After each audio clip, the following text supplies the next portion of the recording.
Vamos agora entrar em um tema importante. Agora que a gente já aprendeu o básico da teologia, agora a gente precisa também saber defender isso. Essa disciplina agora se chama apologética cristã.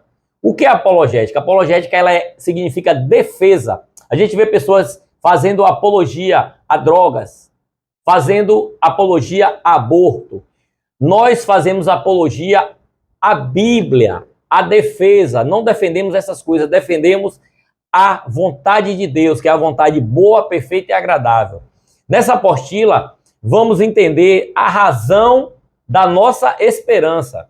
Vamos vamos dividir em 6 tópicos. Primeiro, por que defender a fé? Vamos trazer alguns fundamentos sobre a apologética. Vamos falar também sobre o defensor da fé, que é você, que precisa estar com mente e coração preparado. Também vamos falar algumas verdades centrais da nossa fé. O que é que nós defendemos? Os argumentos que apontam Deus, por que acreditamos na Bíblia. Vamos estar também aprendendo a responder os desafios dos dias de hoje, né? As coisas que são levantadas em mídias, e na escola, no trabalho, algumas coisas que levantados os desafios que também devemos estar preparados para responder.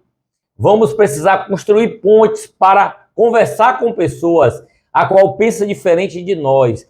E também a nossa vida, a nossa maneira de viver vai ser a maior defesa da nossa fé. Durante o estudo da apologética, você entenderá os fundamentos bíblicos, históricos e espirituais da apologética.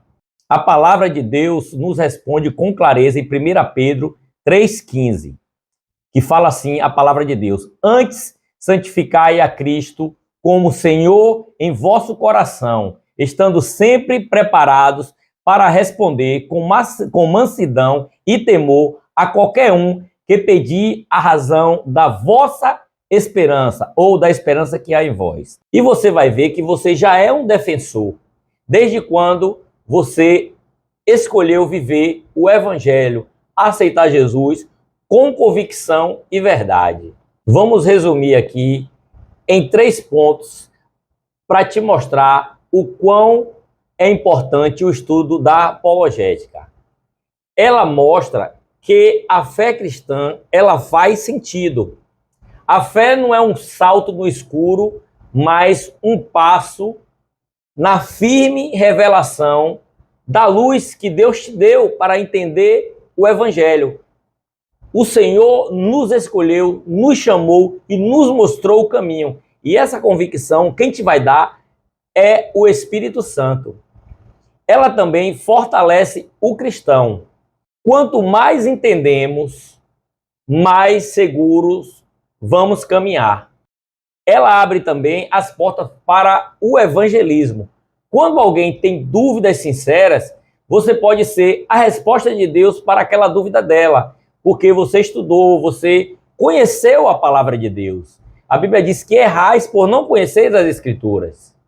Vivemos em tempos de muitos questionamentos, seja nas redes sociais, na escola, no trabalho, na faculdade, em rodas de conversa com amigos.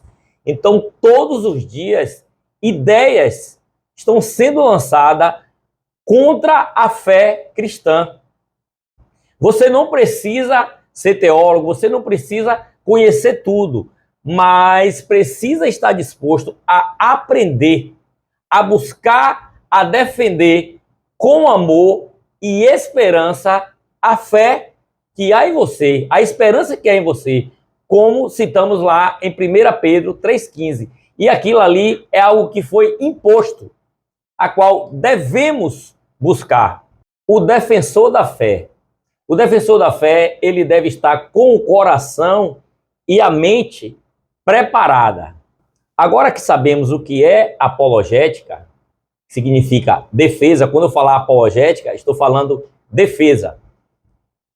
Defesa você usa para quando é atacado. Então, você tem como responder com convicção, com amor, com mansidão. Como falei, não é para debates, não é para ganhar debates. Não é para mostrar que você sabe mais, mas porque você tem razão.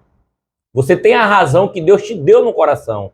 E isso você vai depender de estar com a mente e o coração preparado. Agora que sabemos o que é apologética e a importância que ela tem na vida do cristão, precisamos olhar para quem vai praticá-la. E esse alguém é eu, esse alguém é você.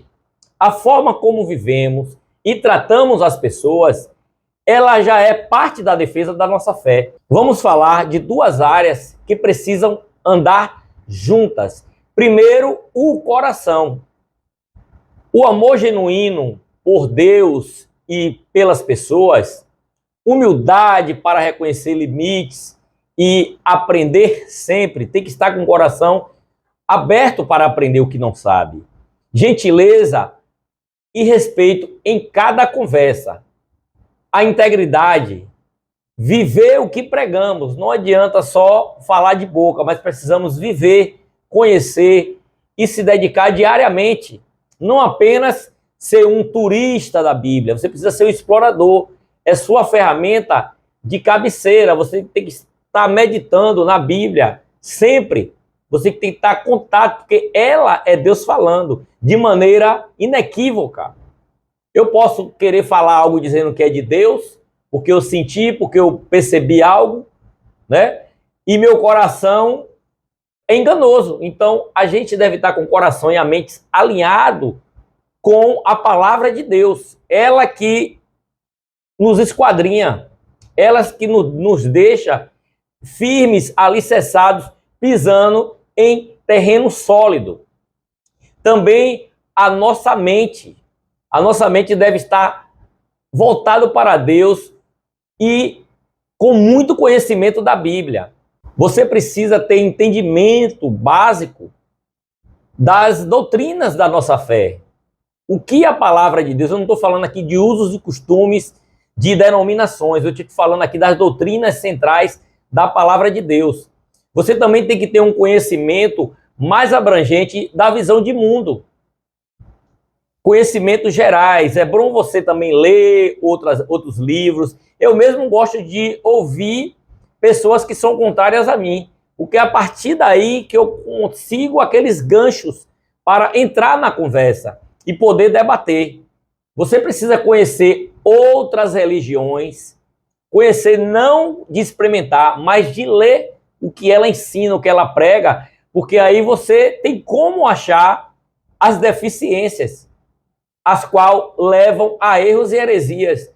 Você precisa escutar também para poder entender e levar o seu contraponto, que é a verdade.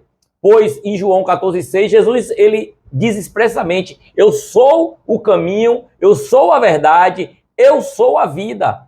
E ele também diz que ninguém chega ao Pai senão por ele. O mundo diz que todas as religiões levam a Deus. Religião nenhuma leva a Deus. Quem leva o homem a Deus é Cristo. A gente aprende isso na matéria de soteriologia.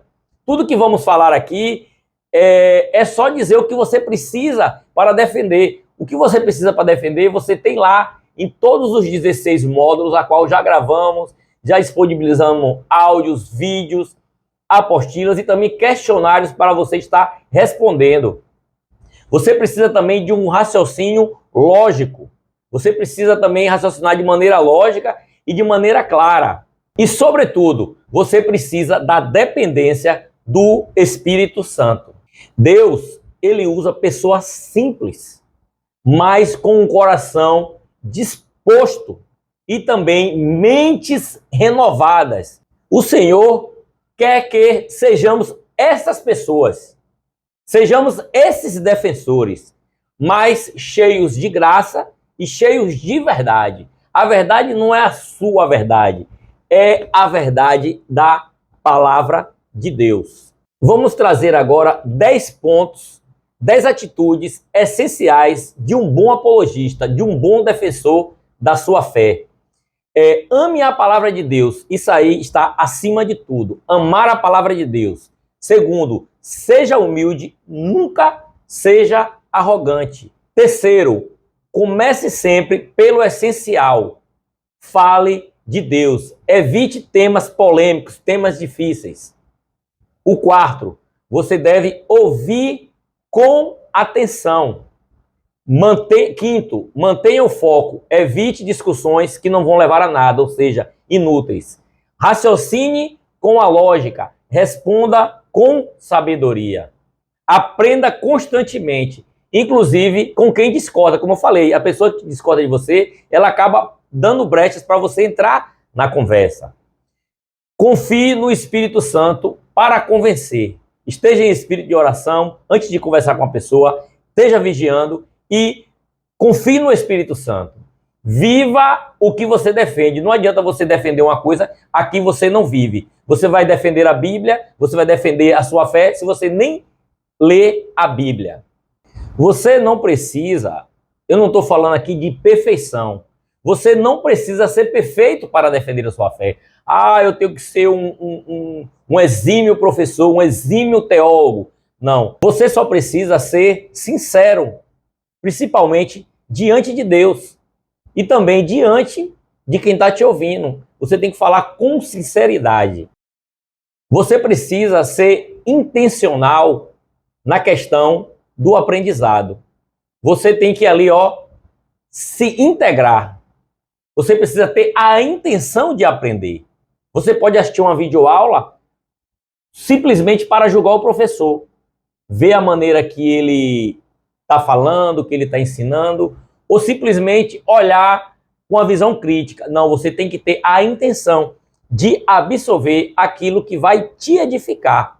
Mas continue firme. Vamos lá, pois o próximo assunto vamos mostrar ferramentas poderosas para comunicar a verdade e com clareza. Agora que aprendemos o que é apologética e como devemos nos preparar, é hora de conhecer agora essas ferramentas que vai nos ajudar nessa nossa missão. Como eu falei, da nossa mente. A primeira ferramenta que devemos usar é a lógica. Por que a lógica? Porque na lógica você usa a sua razão.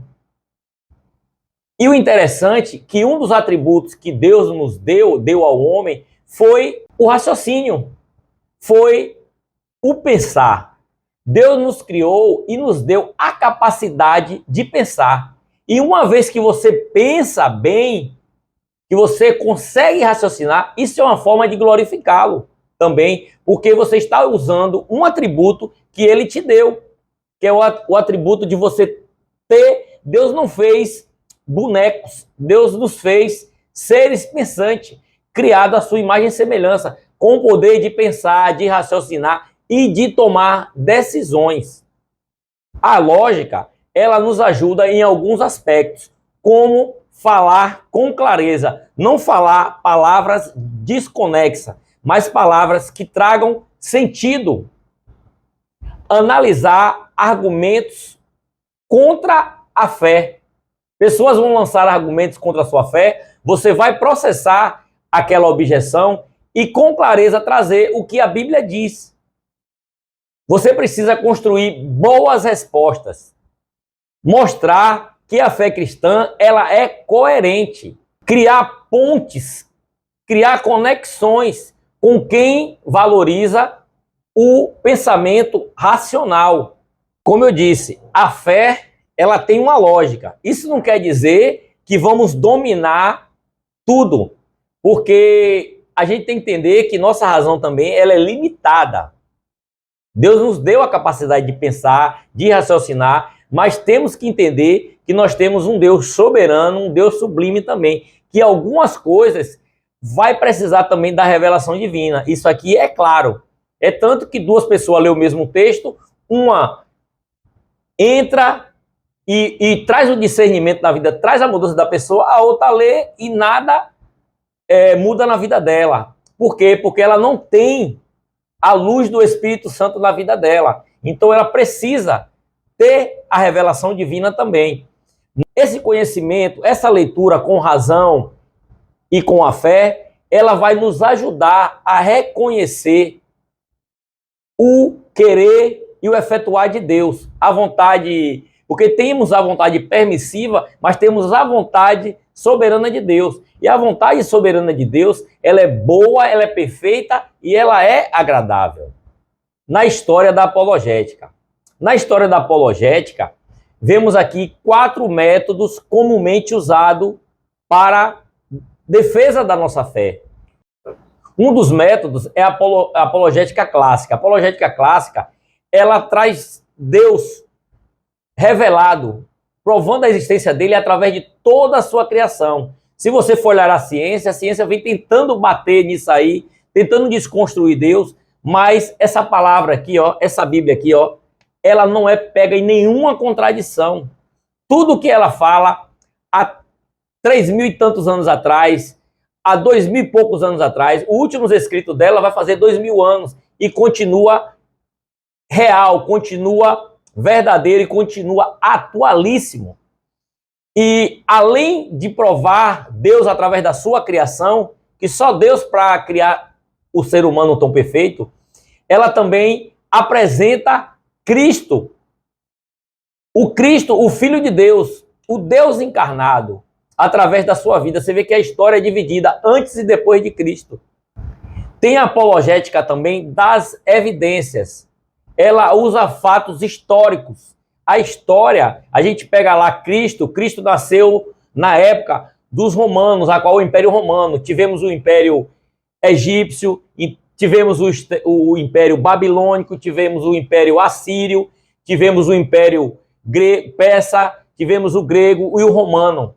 E Cristo nasceu ali, a Bíblia vem narrando períodos a qual ela é compatível com a história secular. Aliás, a história secular é compatível com a Bíblia. Então, nós temos fatos históricos, nós também temos fatos científicos. A gente vê da vida ali, o sopro da vida, aquilo que é Deus que dá ao homem. A questão de gerar um filho, do nada ali, o homem e a mulher ali, aí nasce aquela criança bela. Ninguém explica como nasce um ser humano. Nem explica também como um ser humano ele morre. A morte é algo que as pessoas sofrem muito, não entendem, mas a Bíblia fala sobre todos os temas. A Bíblia não se isenta de falar sobre nenhum assunto. Ela fala de tudo, é o mais completo que pode existir. Nós também temos fatos arqueológicos para apoiar a nossa fé. A gente vê escritos que são encontrados ali, que vêm e não contradiz o real. Então, os achados arqueológicos, nós temos a história, a gente tem os costumes, temos o que tem de ciência, que foi lá do Egito, lá. Então, tudo a Bíblia narra. A gente fala lá, vê a Bíblia falar que Moisés foi instruído em todo o conhecimento, a qual, na época de Moisés, o berço da civilização ali era egípcio. E a Bíblia narra esse contexto. Então, os contextos históricos, tanto científicos como arqueológicos, eles são uma maneira também de defender a nossa fé. Tem também a apologética das pressuposições. Ela parte da Bíblia como ponto de partida. A gente pega partes ali da Bíblia, da criação, e mostra que só a Bíblia traz algo que faz sentido de forma completa da realidade. A gente vê falando da criação, tem a teoria da evolução, mas você crê que você veio do nada e vai para canto nenhum, não tem lógica. Você tem que ter muita fé para ser um ateu. Na apologética da pressuposição, vemos que a Bíblia, ela partindo dela, tudo que tem de bom neste mundo, nessa cosmovisão ali, nossa, tudo é tirado da Bíblia. A questão do direito, a questão da moral, a questão do amor, a questão da ética, tudo é tirado da Bíblia. Então é um livro assim fundamental. A pessoa que estuda a Bíblia, que ela consegue entender, consegue defender a sua fé, ela é uma pessoa que ela é completa, porque só a Bíblia traz o sentido completo da realidade do ser humano. A Bíblia trata de todos os assuntos que você imaginar. Por isso que estudamos a teologia sistemática, porque a teologia sistemática, ela pega todos os assuntos da Bíblia e sai dividindo ali, ó, cada gavetazinha um assunto. Então a gente tem a teologia bíblica, você estuda livro a livro, você pode estudar ela de ordem cronológica, você pode estudar ela por ordem de assuntos, é o qual a teologia sistemática faz. E falando de mais um método, a apologética da experiência destaca como a fé ela transforma a vida de pessoas. Você vê quantas pessoas têm a sua vida transformada através da revelação da palavra de Deus. Ela cometia atos que desagradava, que destruía a família. Hoje ela tem uma família reestruturada. Antes ela era entregue aos vícios. Através da palavra ela entendeu que Deus tem um projeto melhor para a vida dela. Então, a apologética da experiência, porque você pode ver as coisas de olhar, observar, ser apenas um observador, mas quando você experimenta, quando você mergulha no conhecimento da verdade, quando você se entrega a Jesus Cristo de coração para entender o seu propósito, entender o seu querer, entender a sua vontade para cada um de nós, conhecer o plano que Deus tem para nós, você vai ter essa experiência, porque a Bíblia, ela responde os anseios mais profundos do seu coração. Então a Bíblia, ela vai te ajudar em todos os tempos. Tem livros aí de autoajuda, mas a Bíblia é o livro que traz ajuda do alto, aquela que transforma a nossa vida, muda o nosso pensamento e muda o nosso destino. Destino não só falando dessa vida terrena, mas também o destino eterno. Então, cada método desse que eu falei, ele tem valor. Conhecê-lo te dá ferramentas para diferentes situações. Tem hora que você vai usar a apologética da experiência, você vai contar da sua experiência. A outra você vai partir de pressuposições, que é a partir da Bíblia que tudo é revelado e só ela traz a realidade completa.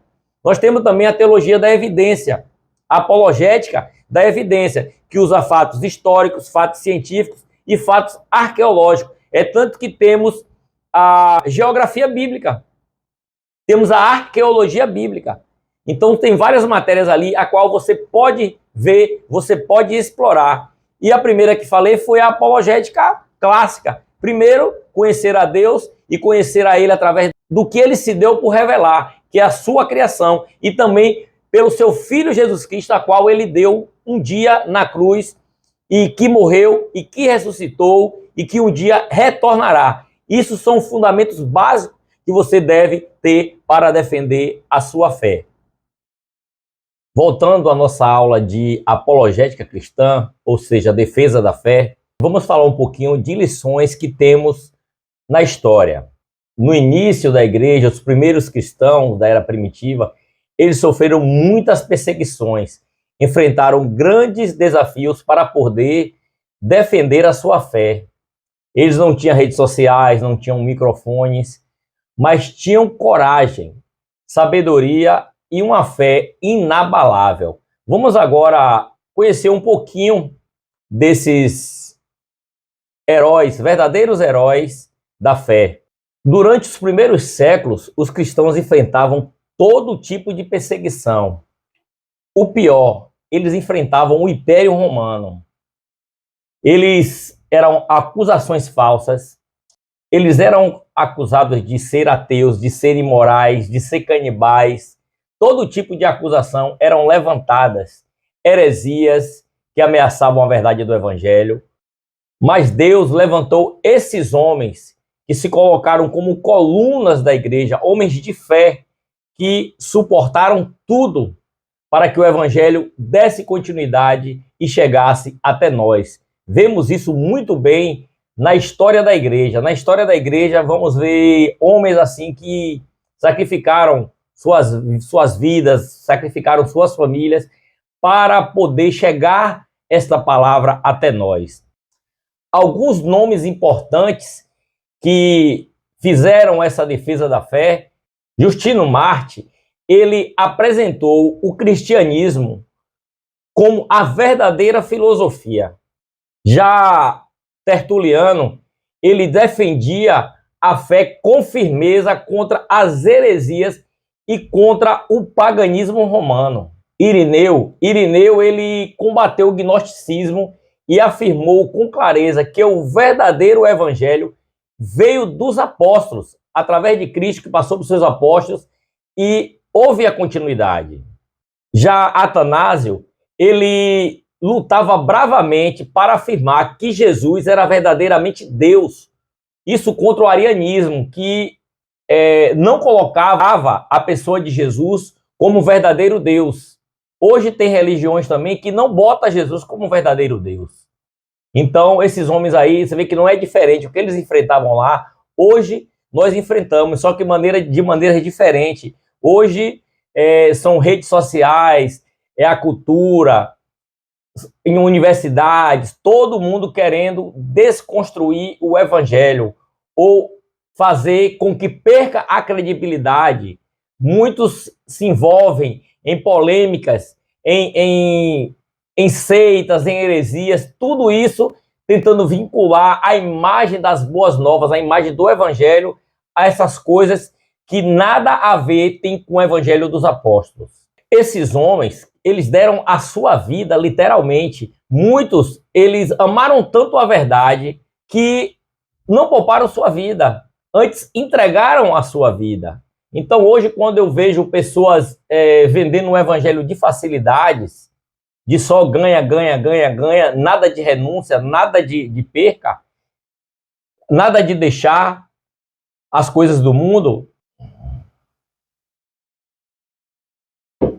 esses homens, eles ensinaram que defender a fé é um ato de coragem e também de fidelidade a Deus.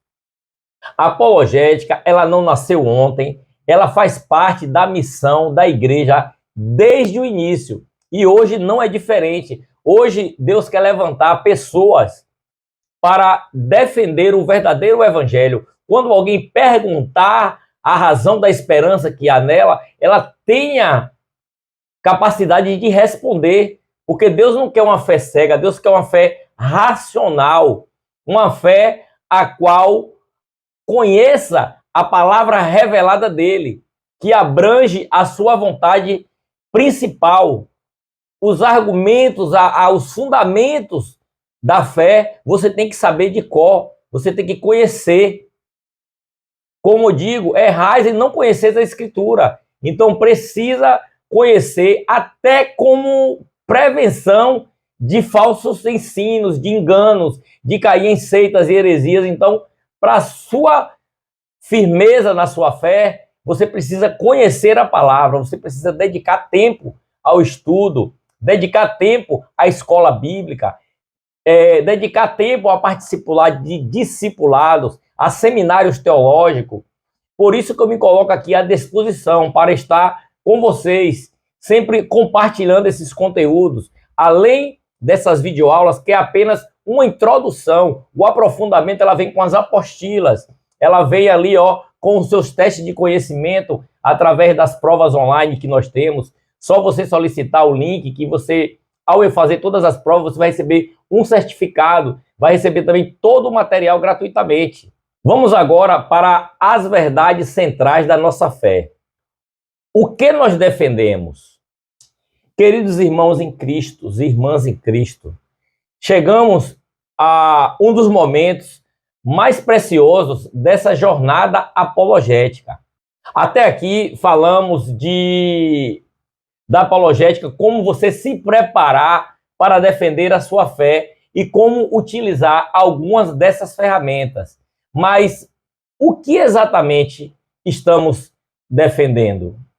A apologética cristã, ela não gira em torno de ideias abstratas. Ela gira em torno de uma pessoa, e esse é Jesus Cristo. Gira em torno da verdade revelada na palavra de Deus. Gira em torno de um Deus que existe, que se importa e se revelou com seu amor e com a sua justiça. Hoje vamos falar de 3 colunas fundamentais da nossa fé. Primeiro é a existência e a natureza de Deus. Vamos falar também sobre a pessoa de Jesus Cristo e a sua obra. A primeira coisa, Deus existe? E se Deus existe, como ele é? Essa pergunta, ela é muito comum. E a Bíblia não manda fugir dela. Ao contrário, ela nos chama a usar a razão da nossa fé. Isaías 1,18, o próprio Deus, ele fala: venha a mim, apresente as suas razões. Ou em outros textos, vinde a mim e depois arrazoemos, diz o Senhor. Então o Senhor chama, ele pergunta também sobre a razão, se você tem firmeza no que você crê, se você é uma pessoa que tem a sua fidelidade em Deus, se você tem a sua convicção em Deus, ou se você é apenas uma pessoa que é convencida da existência de Deus, mas não conhece. Então Deus te chama para esse contato com Ele, esse aprofundamento em conhecer. Deus é um Deus que Ele fala com o seu povo e também escuta o seu povo. Porque a oração, ela é uma conversa. Você conversa de Deus, você conversa com Deus, mas você também quer obter uma resposta. A maneira que Deus fala é através da sua palavra. Você ora no propósito e Deus fala ao seu coração. Ele te dá a tranquilidade, ele te dá a sensação de estar cuidado. Essa experiência é muito linda. Você precisa ter esse conhecimento com Deus, saber que Deus está com você, se alegrar com as coisas de Deus. Você também chorar, não é só razão, tem a emoção também, porque a gente não somos robôs, como eu digo, temos a nossa emoção. Mas a gente não pode depender só dela, porque no dia que a gente estiver cabisbaixo, desanimado, como é que a gente vai reagir? Se a gente não tiver a palavra ali que diz assim, ó, te esforça, tem de bom ânimo. A palavra que diz lá, se te mostrares fraco na hora da angústia, tua força será pequena. Então a Bíblia nos traz o chamado à confiança em Deus. Deus não nos chama para crer nele somente de olhos fechados. Ele quer que você venha até ele com o coração e também a mente aberta para conhecê-lo, para conversar com ele. Existem muitos argumentos que apontam para a existência de Deus. Vamos ver os principais, assim, de uma forma bem simples. O argumento da causa inicial. Tudo começa a existir por uma causa. O universo começou a existir. Logo, se ele começou a existir, ele teve uma causa. E essa causa não é outra, senão o próprio Deus. Nós temos o argumento do design inteligente. A complexidade da vida, do universo, não parece fruto do acaso. Por quê? Assim como o relógio aponta para o relojoeiro, assim também a criação aponta para o seu Criador. Temos o argumento moral. Todos temos dentro de nós um senso do que é correto e do que é errado. Mas de onde veio isso? Da sociedade? Da cultura? Não. Ela aponta para uma lei moral maior, para um legislador que criou essas leis. E isso é Deus. Nós temos também o argumento da experiência. Milhares, milhões de pessoas ao longo da história têm experimentado Deus de forma pessoal, muito pessoal e transformadora. É impossível ignorar isto. Este eco espiritual atravessa as gerações. Isso vem. Quantas pessoas conhecem histórias de homens que foram transformados pelo poder da palavra? Quem é do meio evangélico, quem é do meio cristão, ele vê pessoas assim que ninguém dava nada e se tornou alguém muito importante dentro do evangelho. Pessoas que defendem a sua fé, que dão prosseguimento ao seu chamado, e Deus faz coisas lindas. Deixe Deus fazer isso na sua vida também. Então, só depende de você abrir a sua vida, se entregar de forma para você amar a palavra, de forma que Deus te use para você replicar este conhecimento. Não apenas ser crentes de banco de igreja, sentado ali, participando como se fosse de um clube. Não, Deus te deu uma missão. Ele fala em sua palavra, assim como o Pai me enviou, eu também envio a vós. Todos os crentes, eles têm um id, ele tem uma ordem imperativa de Deus, mandando ele dar continuidade a essas boas novas. Hoje é pregado um evangelho muito terreno, muito voltado para a terra, mas o evangelho de Cristo é apontado para o céu. É isso que temos que ter em mente. É isso que temos que defender. Finalizando a aula 3, vamos agora para a próxima aula, que é a 4. Vamos agora dar prosseguimento na aula número 4. Sobre Deus, sobre Jesus Cristo, temos matérias gravadas aí que você pode acompanhar. A teontologia, que é o estudo de Deus, temos a cristologia, que é o estudo de Cristo. Nós temos a pneumatologia, que é o estudo do Espírito Santo. Então, esse trabalho que eu faço aqui é um trabalho de pesquisa, um trabalho de organizar todas as matérias por assunto e trazer para você de forma mastigada. Ainda me coloca à disposição para tirar as suas dúvidas. Nós não temos desculpa para não buscar conhecer a Deus. A Trindade, ela fala de um Deus em 3 pessoas. Se cremos que Deus existe, ele é verdadeiro e é razoável crer nisto, precisamos responder: quem é Deus? A Bíblia mostra que Deus é um só, mas existe eternamente em 3 pessoas: o Pai, o Filho e o Espírito Santo. Essa doutrina da Trindade, ela não é um mistério criado pela igreja, mas ela é uma verdade que está revelada na Bíblia. Como eu disse, você não vai encontrar a palavra Trindade na Bíblia, mas vai encontrar o conceito disso do início ao fim. Vamos juntos. Deuteronômio 6,4 diz: o Senhor nosso Deus é o único Senhor. Mas em João 1,1 a Bíblia diz: no princípio era o Verbo, e o Verbo estava com Deus, e o Verbo era Deus. E depois diz que esse Verbo se fez carne. Em Atos 5, 3 e 4, naquela passagem lá de Ananias e Safira, que eles mentiram, aí fala assim: vocês não mentiram a homens, vocês mentiram ao Espírito Santo, ou seja, mentiram a Deus. Tem partes da Bíblia que no mesmo texto é citado os 3, como lá no batismo de Jesus, os 3 aparecem juntos. Então, primeira ponta, aqui o Cordeiro de Deus, que tira o pecado do mundo. Aí Deus disse: esse é meu filho, a voz do alto que ecoa, esse é o meu filho a quem eu me comprazo.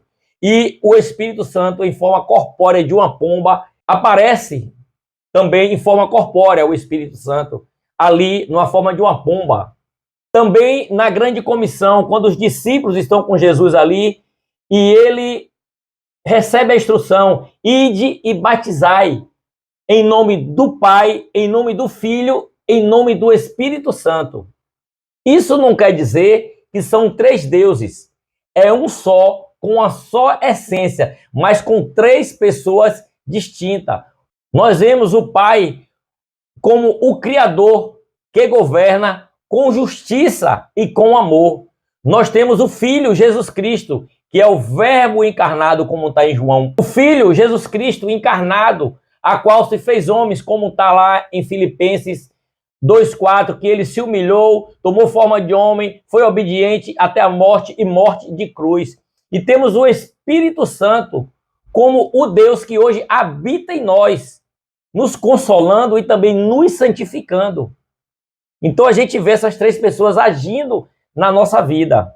A Trindade não é algo para nos confundir, mas para nos maravilharmos, porque ela revela Deus. Isso revela que o nosso Deus, ele é uma comunidade em amor.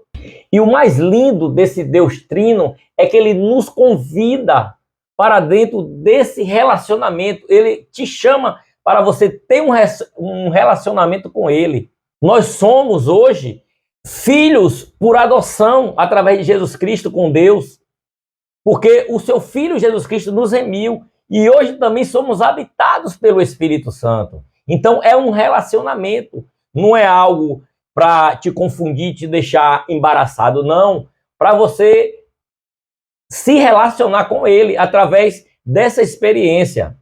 Vamos, no próximo tema agora, tratar de perguntas mais difíceis. Tipo, se Deus existe, por que há tanto mal e tanto sofrimento no mundo? Não devemos fugir dessa pergunta, mas vamos lá para a próxima aula. Se Deus é bom, por que existe o mal e o sofrimento? Essa pergunta já passou na mente de quase todo ser humano em algum momento da sua vida. Se Deus é tão bom e poderoso, por que há tanta dor no mundo? Essa é uma das maiores objeções contra a fé cristã e também um dos momentos mais importantes para demonstrarmos empatia, amor e verdade. A Bíblia, ela não ignora o sofrimento. Ela mostra os homens e mulheres que choraram, sofreram, questionaram. Vemos Deus respondendo com a sua presença, com o propósito e também com esperança para todo o povo, a qual chama pelo nome dele. Vamos a 4 pontos essenciais. Deus criou tudo bom, mas também ele deu a liberdade para que o homem pudesse decidir. Deus declara em Gênesis que era tudo muito bom, mas ele deu aos anjos e aos homens o dom de escolha. O homem, ele escolheu desobedecer e isso afetou o todo. O mal não veio de Deus, mas ele permite e consegue transformar isso em um bem maior, porque Deus é soberano. Ele pode usar até o próprio mal para cumprir o seu propósito eterno. Você lembra de José? A história, os irmãos venderam ele, mas está escrito lá, José dizendo, vocês planejaram mal contra mim, mas Deus o transformou em bem. Está lá em Gênesis 50, 20. O maior exemplo é a cruz. O sofrimento de Jesus foi o pior mal cometido no mundo. Mas foi daí que surgiu também o plano da salvação. Deus não ficou distante do sofrimento. Ele, encarnado em Cristo, ele sofreu. Ele pagou um preço. Isso muda tudo. Porque nós temos um Salvador que chorou, que sangrou, que sofreu por nós. E há a esperança de um futuro sem dor, porque Apocalipse 21 diz que chegará o dia em que ele enxugará toda lágrima, não haverá mais morte, não haverá mais dor. O mal e o sofrimento, eles são os reais, mas eles têm data de validade. Então, quando alguém te perguntar por que existe o mal, não tente explicar tudo com fórmulas. Às vezes, o que mais consola não é uma resposta lógica, mas a presença de alguém que carrega a esperança. Você tem que levar essa esperança. E a nossa esperança tem nome, Jesus Cristo. Vamos tratar de mais um tema mais desafiador e muitas vezes mal compreendido, o inferno. O inferno existe mesmo? É compatível o inferno e também tem um Deus de amor que permite o inferno? Vamos tratar isso com a Bíblia aberta e o coração aberto. Vamos abordar isso com seriedade, com a Bíblia aberta. Deus e o inferno, entendendo a justiça divina. Falar sobre o inferno nunca é fácil. É um tema que mexe com emoções, crença e objeções profundas. Mas se queremos defender a fé com integridade, não podemos ignorar o que a Bíblia ensina claramente sobre este assunto. A Bíblia, ela afirma que o inferno é real. Jesus falou muito mais do inferno do que qualquer outro personagem da história bíblica. Ele descreveu com imagens fortes. Ele diz que é um fogo que não se apagará. Ele fala também que será trevas exteriores. Também ele fala que será um lugar de dores, de prantos e ranger de dentes. Jesus falou muito sobre o inferno. Isso choca aos ouvidos modernos, mas precisamos entender o contexto maior. Porque Deus é amor, mas ele também é justiça. A justiça de Deus, ela exige que o mal seja julgado. O inferno não é invenção cruel. Ele é apenas a consequência para quem rejeita a graça de Deus, que rejeita o sacrifício de Cristo na cruz. A questão do inferno, ela estão com as portas trancadas pelo lado de dentro. Ou seja, não é Deus que abandona as pessoas dentro do inferno. É as pessoas que escolhem ir para lá. E isso de forma cauterizada. Eles não querem se arrepender, não querem Deus. Mas olha o coração do evangelho onde está. Está lá em Gênesis 3,16, porque Deus amou o mundo de tal maneira que deu seu Filho unigênito para todo aquele que nele crê, não pereça, mas tenha a vida eterna. Está lá em João 3,16. A Bíblia diz que Jesus tomou sobre ele o castigo que era para nós, ele tomou o castigo que era nosso.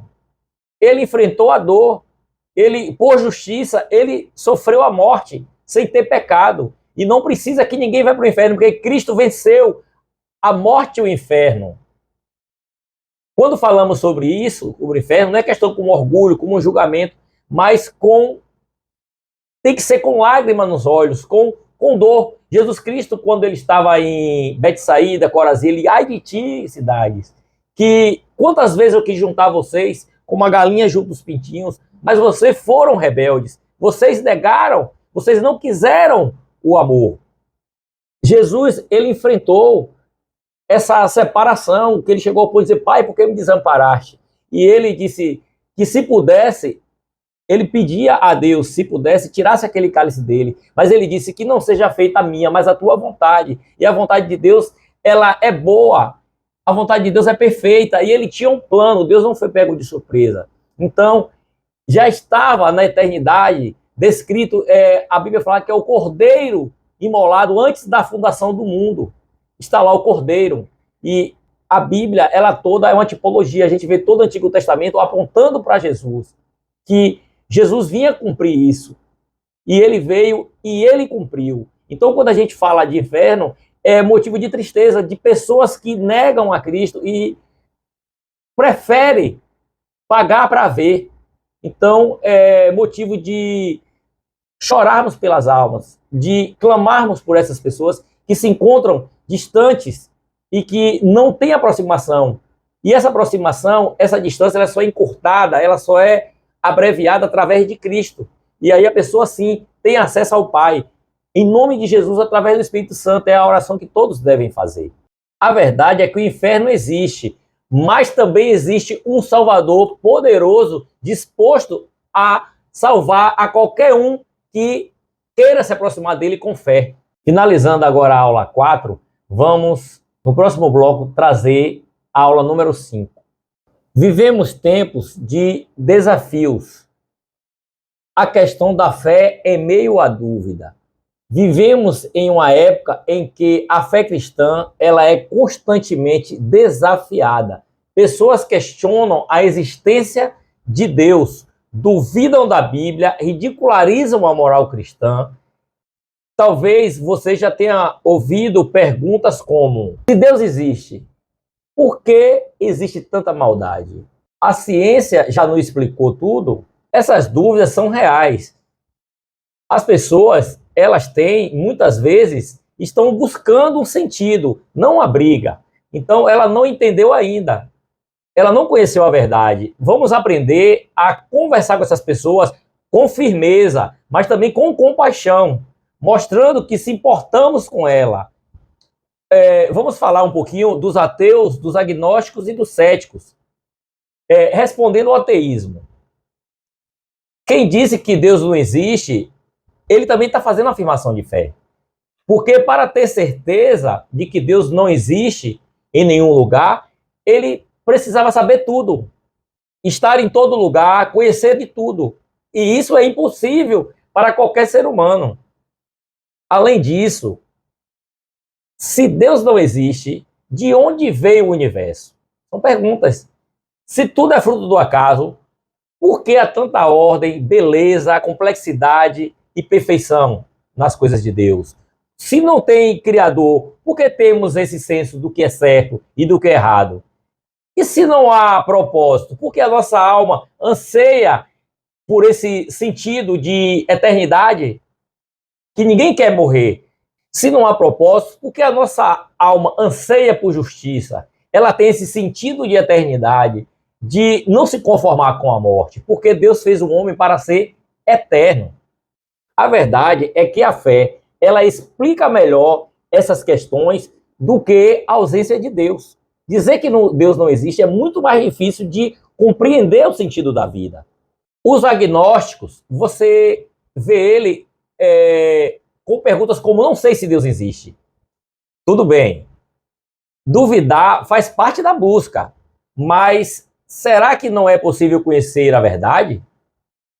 O cristianismo, ele responde com uma afirmação poderosa: Deus se fez conhecer. Ele não ficou escondido. Ele se revelou na criação, como está lá em Salmo 19, na consciência humana, como está em Romanos. E de forma plena, ele se revelou através do seu Filho Jesus Cristo, como está lá em Hebreus de 1 a 3. Os céticos, eu duvido de tudo, ele fala. Para duvidar, você precisa acreditar em algo, para duvidar de outra coisa. A dúvida total, ela se autodestrói, porque até para questionar, você está confiando na sua razão, na sua lógica e na sua capacidade de perceber a verdade. Porque até para questionar, você está confiando na sua razão, na sua lógica, na sua capacidade de perceber a verdade.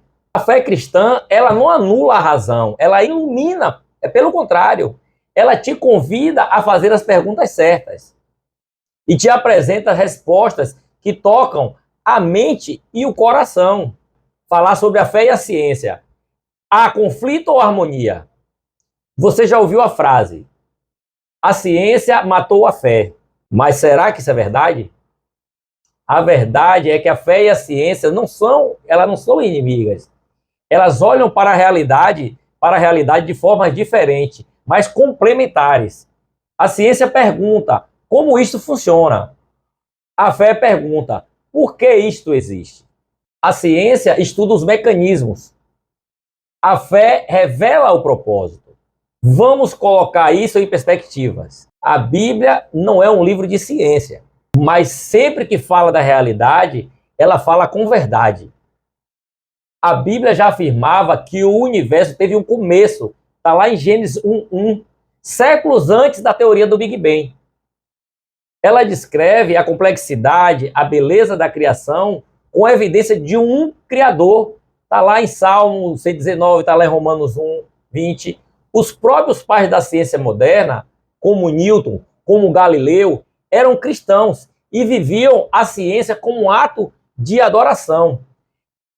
Até a questão do estudo, da multiplicação da ciência, da questão da capacidade humana de estudar, isso mostra que em momento nenhum a fé, a Bíblia, ela condena o estudo, ela condena a ciência. Pelo contrário, ela se completa. A ciência ajuda até a explicar a perfeição das coisas. Você já se perguntou por que conseguimos entender as leis da natureza? Por que a matemática funciona?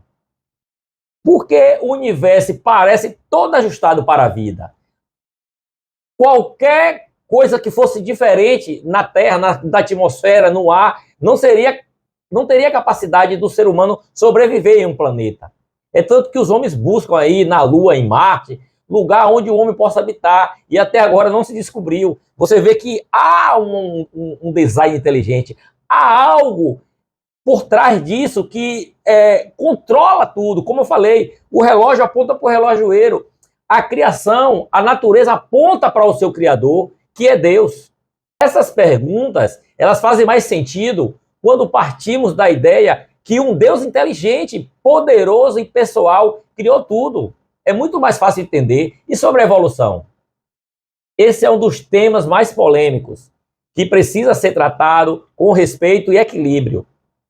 Há cristãos que creem em uma criação jovem, com dias literais, aos que entendem os dias como eras e períodos de tempos simbólicos. E também aos que creem que Deus usou o processo evolutivo para criar. Mas o essencial não muda. Deus, ele é o criador de tudo.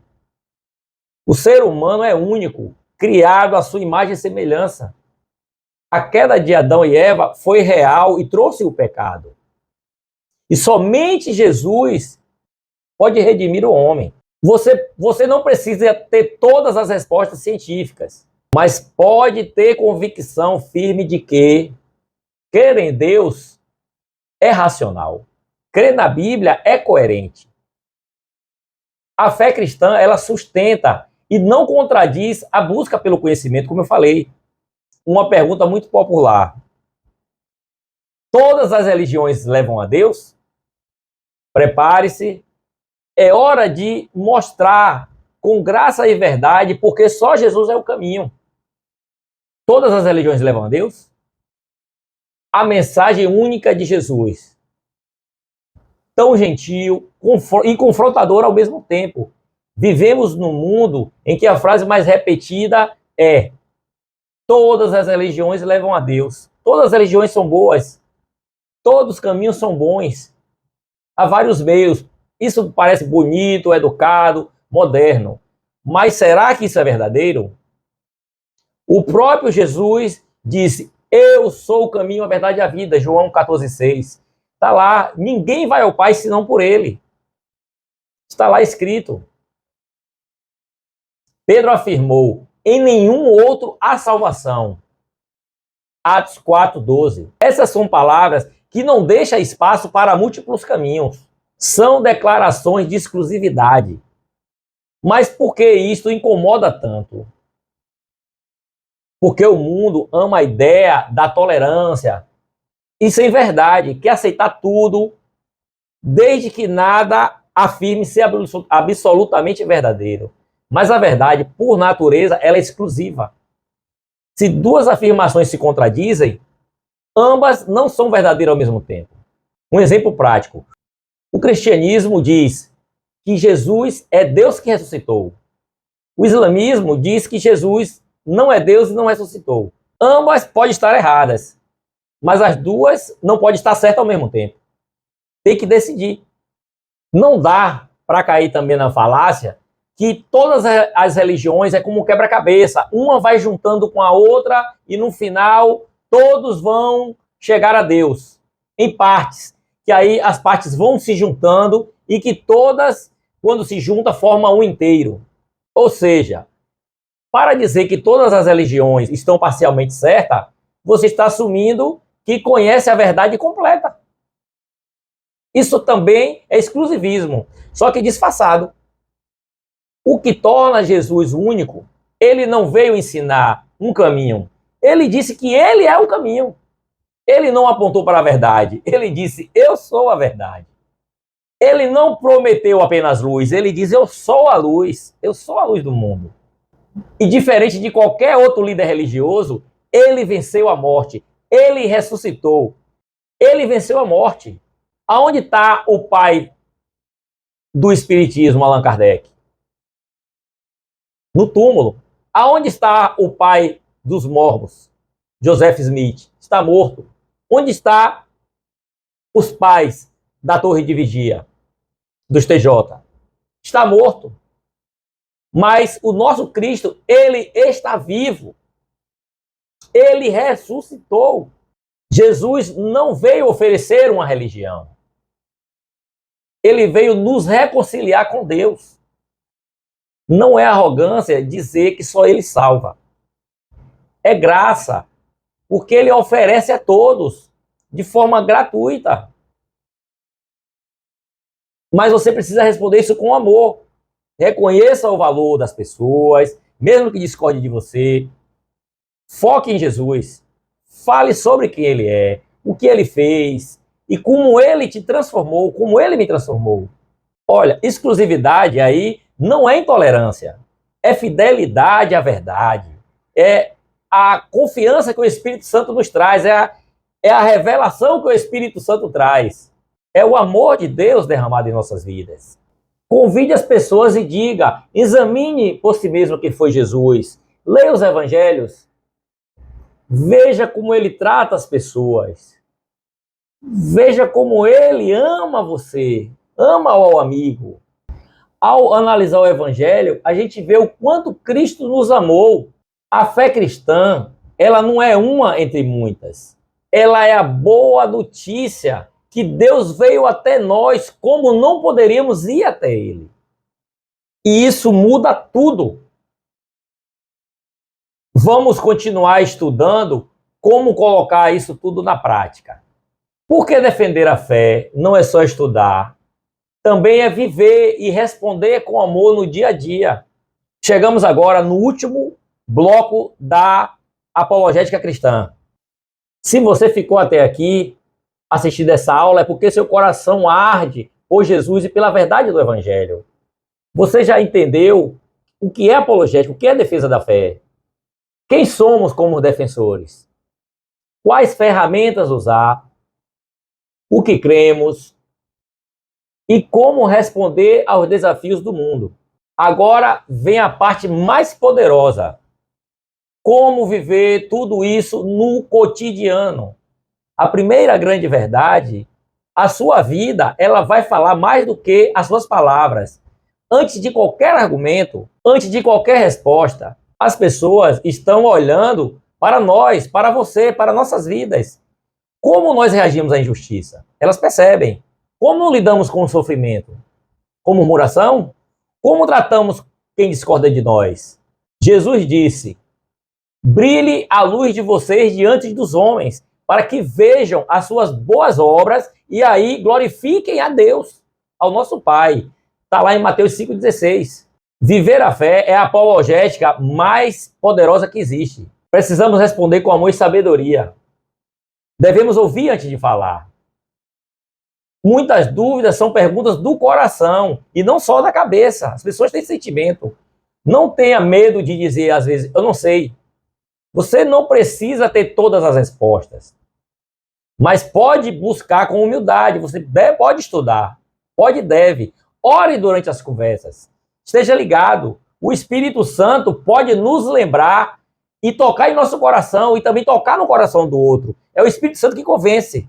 Devemos evitar discussões inúteis. Não transforme uma conversa em briga. O objetivo é ganhar o coração e não ganhar o debate. Foque em Jesus. Ele é o centro da fé e a resposta de Deus para o mundo. Defender a fé no dia a dia é defender a luz aonde há trevas, é levar a luz. Isso com paciência, com humildade e coragem. É viver como alguém que carrega uma esperança viva. Mesmo quando o mundo está confuso, nós mantemos a nossa esperança. Mantemos porque sabemos em que temos crido. Porque a apologética não é um muro. Ela é uma ponte. Então entendemos até aqui que a apologética cristã, ela não é um muro para dividir pessoas. Ela é uma ponte. Essa ponte, ela vai nos conectar com quem pensa diferente. Como conversar com pessoas que pensam diferente?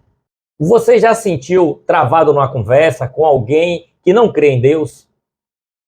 Ou com quem tem uma visão de mundo totalmente diferente da sua?